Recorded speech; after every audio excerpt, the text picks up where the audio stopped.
Hey, it's Craig. I just wanted to let you know that you can listen to Canadian History X early and ad-free on Amazon Music, included with Prime. Greetings and welcome to another episode of Canadian History X. If you like, you can support the podcast for as little as $3 a month. Just go to patreon.com/CanadaEHX. You can also donate to the podcast by going to CanadaEHX.com and clicking Donate. Don't forget, I have two other podcasts out there, Pucks and Cups, which releases every single Tuesday, and From John to Justin, which releases every single Friday. I do all these podcasts full-time, the writing, the research, everything. So every dollar you give helps keep it all going, and it goes straight to me.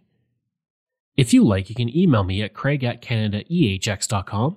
You can find me on Twitter. My handle is Craig Baird, CraigBaird, and I'm on Instagram and TikTok at Bairdo37. You can also find my YouTube channel where I put up weekly videos on Canada's history. Just go to youtube.com/c/CanadianHistoryX. And if you want, you can go to my website where I have over 700 articles all about Canadian history. Just go to CanadaEHX.com. Some communities come along because of forts, others because of the railroad, and then there's White City, Saskatchewan, which was born thanks to a very long road. This won't be a long episode, but I hope you find it interesting. The area of White City and the surrounding region of White Butte was populated by the indigenous, primarily the Blackfoot, Sioux, and Anishinaabe people.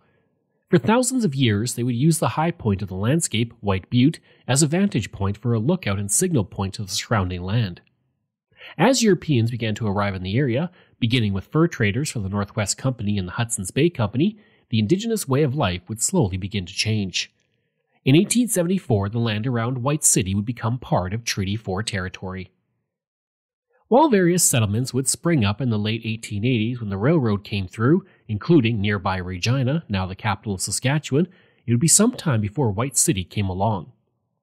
While the transcontinental railways created the communities around White City, it would be a different transportation corridor that would give rise to the community, the Trans-Canada Highway. With the Trans-Canada Highway, bedroom communities outside of Regina became popular, and from there the community of White City was formed. The existence of the community owes itself to Pilot Butte resident Johnston Lipset, who owned the 80 acres of land that the community would spring up on. A local store owner, John Redenick, convinced Lipset to name the community White City after White City, London, England, the home of his favorite aunt. The 80 acres was then divided into 32 large lots, and slowly the community began to grow. By 1960, it had only 37 residents, but thanks to its close proximity to Regina and its location near the Trans-Canada Highway, it wouldn't be long before the community grew. Darlene Woloshin, the town administrator in 2000, would say, quote, "The services that we would have to go into town to access before are now just a few minutes away. We are in a good situation. People really want property here with the larger lots and to live outside the city." End quote. The community was designed for those people who did not want to live in a congested area and have a garden and other hobbies. It also helped the community had good water that was located only 14 feet below White City. At first, growth for the community was uncontrolled, and that led to problems, with difficulties establishing property lines and ensuring everyone was following health regulations. But that problem was quickly fixed with a zoning bylaw by the rural municipality of Edenwold. The community would begin to function on cooperation, with homes being built by the property owners and their neighbors, and carpools being started up before that was a thing so that people could go to work in Regina together. I'd like to take a break away from the episode for a second to talk about ExploreNet. I spent most of my life living in rural areas in Canada, and I remember the days of dial-up internet and spotty high-speed service. For the past 3 years, I have been a customer of ExploreNet, and I can honestly say that it is the best rural internet I have ever had. My job as a podcaster means I spend a lot of time researching online, interviewing people over Zoom, and uploading content. Through it all, ExploreNet has provided me with excellent service. When I'm not working, I enjoy streaming content on several streaming platforms, and even doing some online gaming with a friend in Ontario. ExploreNet allows me to do all of that with ease. Right now, they offer up to 50 megabits per second on their new LTE network with unlimited data. Their service has only become faster and better since I first signed on. Today and beyond, ExploreNet is investing in building and upgrading the network at a rapid pace. ExploreNet is rural, and that is their route, and that is their focus. For more information about rural internet options in your area, go to explorenet.com or call 1-866-285-2253. In 1959, the community would become a hamlet, the first in a series of changes for the community in the coming years. The move to become a hamlet was celebrated in White City, with residents coming out to a nearby community hall dressed as pioneers would have dressed and dancing until the morning hours. L.E. Blakely, a supervisor with the Department of Municipal Affairs, would say, quote, "Your community is unique. There are between 50 and 60 organized hamlets in the province, but none just like White City." End quote.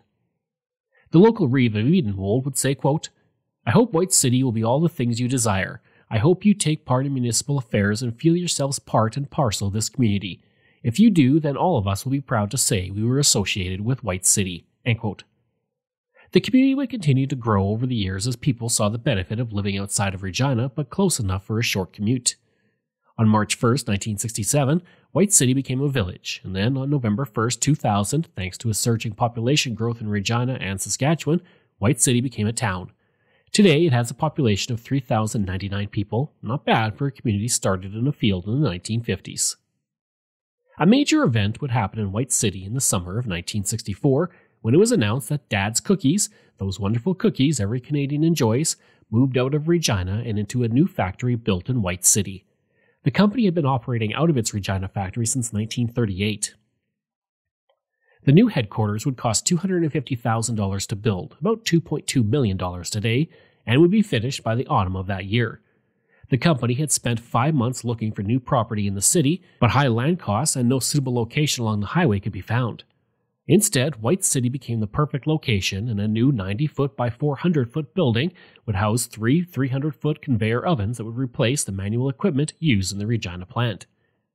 The building would also be much larger than the Regina plant, and it was expected that the production for the company would rise from 23,000 cookies an hour to 100,000 cookies an hour. By 1981, the factory was producing 1.69 million cookies a day, operating on 2 shifts. Sadly, Dad's Cookies would eventually leave White City. It was on January 18, 1985 that the company decided it would close its doors to the community. The last official day for the company to produce cookies in White City was actually December 21, 1984. By this point, production had slowed down in the factory, and the company was in the process of reorganizing itself since it was bought by the Associate Biscuits of Canada in 1979. The 42 employees would receive 1 week's pay for each year that they worked for the company. One management official had 32 years service with the company, while others had 20 years. If you would like to learn more about the history of White City and the surrounding area, you can check out the White City Museum. This museum is not like others you will find in other communities, but it's more of an eco-museum that explores the town directly rather than in a single building. The museum is devoted to celebrating the spirit of the early residents of the community while paying tribute to the indigenous who came before on the land. The Eco-Museum features interpretive trails and recordings that are provided by the elders of the community. I hope you enjoyed that rather short episode of Canadian History X. If you did, please leave a rating and review. If you like, you can email me at craig@canadaehx.com. You can find me on Twitter. My handle is Craig Baird, CraigBaird, and I'm on Instagram at Bairdo37. As well, again, if you want to support the podcast, you can for as little as $3 a month. Just go to patreon.com/CanadaEHX. And you can donate to the podcast by going to CanadaEHX.com and clicking Donate. I'd also like to thank all of my wonderful patrons, and I apologize if I get any names incorrect. Jeff Dahl, Vobs, Robert Page, Richard D., Colin Johnson, Katie Caldwell, Jeff Hershey, Kyle Murray, Steve Pakin, Matthew Gartho, Lionel Romaine, Dr. Bob Turner, an anonymous patron that I truly do appreciate, Randy Hayden, Doug Campbell, Reg W., Deborah Carlson, Francis Helbling, Nick Zinri, Shannon Marshall, Clinton Martinez, Dimitri Chauve, Aaron O'Hara Myers, Robert Dunseith, Todd Casey, Catherine Rawa, Luke S., JP Bear, Jason Hall, Phil Maynard, and Iris Gray. Thanks, and we'll see you again next time.